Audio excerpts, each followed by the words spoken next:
everyone, this is Maki. Do you like customized versions of mass-produced mobile suits? It's a popular theme in the Gundam series. The Stark Dragon and the Virulent costume from Gundam Unicorn captivated many fans despite their brief appearances. Although the General Suo costume from Gundam GuAIZ is an old mobile suit, it defeated a powerful enemy and vanished into a beam of light. Today, I'm going to talk about the GuAIZ Assault. It's a customized version of the popular mobile suit, the GuAIZ from the Seed series. This mobile suit appears in Seed Recollection, a story that takes place between Seed and Seed Destiny. The story is depicted in the game G-Generation Eternal. So, what kind of mobile suit is it exactly? Before we dive in, I have a quick announcement. I'm currently seeking support through channel memberships. If you share Patrick Sauer's beliefs, I'd love for you to join. For just 99 cents a month, you can get a name badge and comment stamps. Together, let's protect peace in space from those foolish nutjobs. Alright, let's begin the analysis. The GuAIZ Assault is a customized version of the Zaft mobile suit GuAIZ. It is equipped with the Assault Shroud, an additional equipment set designed for mobile suits. The Assault Shroud was originally developed as an add-on for the Zin. When a Zin is equipped with it, the unit is referred to as a Zin Assault. The Duo Gundam was stolen from the Earth Alliance and later modified to equip the Assault Shroud. This version is known as the Duo Gundam Assault Shroud. In the case of the GuAIZ, the unit equipped with the Assault Shroud is simply called the GuAIZ Assault. As of the production of this program, the GuAIZ Assault has only appeared in video games, so much about it remains unclear. Only the unit used by Mayor Shiver is featured in the game. Is the GuAIZ Assault a standard mobile suit, adopted by Zaft? Or did Mayor modify the GuAIZ herself and adjust the Assault Shroud for her own use? This detail may be clarified in the future through spin-offs or other media. The Zin and Duo Gundam versions of the Assault Shroud are known for their heavy armament. They became more heavily armed than their original forms by adding missile launchers and extra armor. However, the GuAIZ Assault doesn't appear to be heavily armed with additional armor. According to the in-game description, equipping the Assault Shroud enhances the GuAIZ's mobility and defense. While the Assault Shrouds for the Zin and Duo Gundam included additional weaponry, the one for the GuAIZ seems to focus solely on components that boost mobility and defensive capability. When the reinforced GuAIZ Assault is further equipped with additional weaponry, it becomes the Mayor Shiver custom GuAIZ Assault, as seen in the game. One of the GuAIZ Assault's standout features is its gold decoration. This type of ornamentation was not seen on the Zin or the Duo Gundam. Its pattern design resembles that of the Black Knight Squad color. Because of this similarity, some fans have speculated that the two might be connected. I was one of them. However, the story presented in the game made no mention of a relationship with the Foundation Kingdom. One mobile suit, however, might offer insight into this element.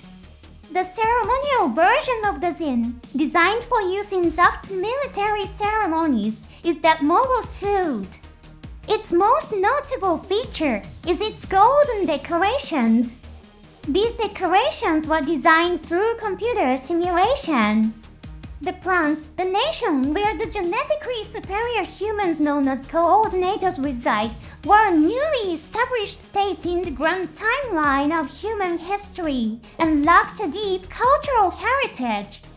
Typically, attire for national ceremonies or military uniforms reflects traditions built up over a nation's long history. However, the plants did not have that kind of history.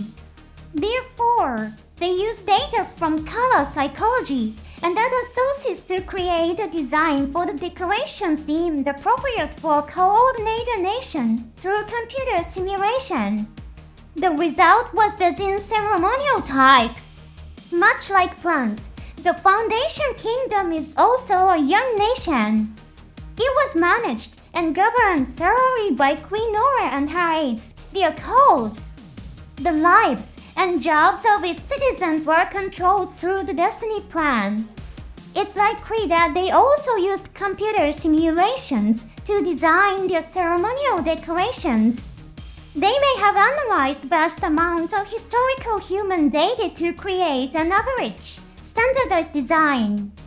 If so, it would make sense that the decoration on the gate's assault resembles that of the Black Knight squad color. Of course, a future spin-off could reveal that Mayor Shiva was secretly supported by the Foundation Kingdom. After all, the Foundation Kingdom did have covert ties with soft, more radical elements. It's certainly within the realm of possibility. Now, let's take a look at the gate's assault weaponry.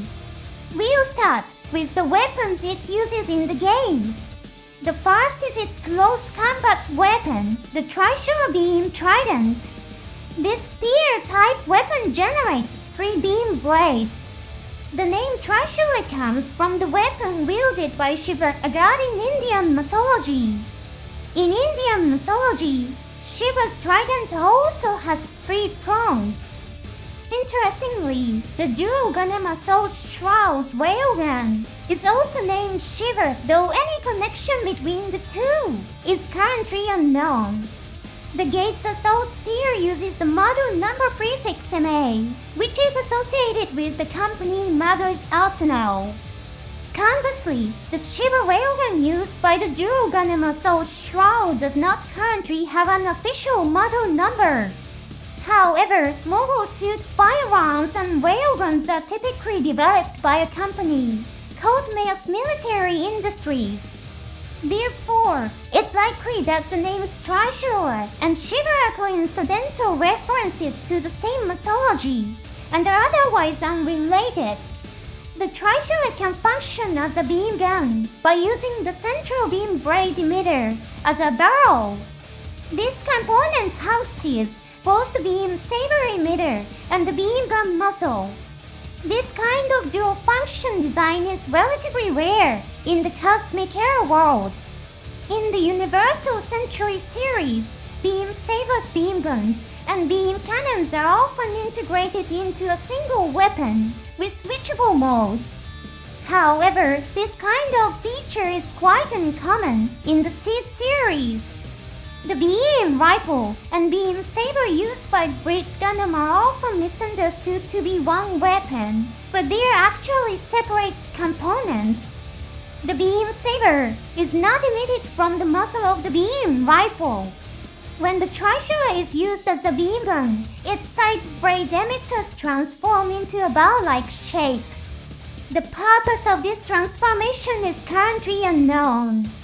Could it be similar to the Forbidden Gundam, where certain parts deploy to modify the properties of the beam weapon?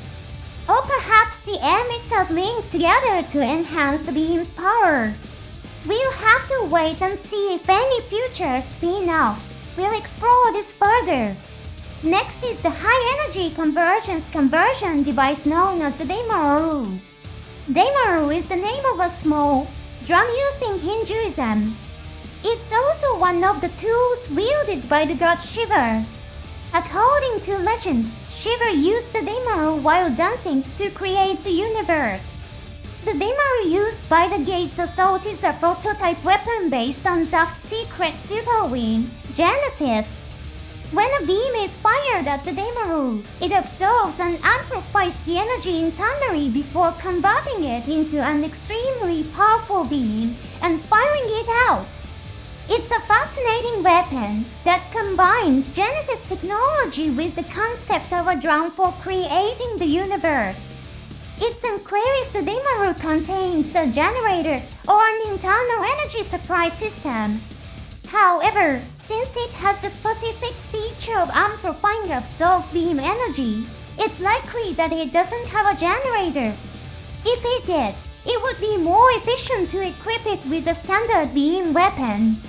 Though shrouded in mystery, the ability to transform a low output beam into a high output one is impressive technology indeed.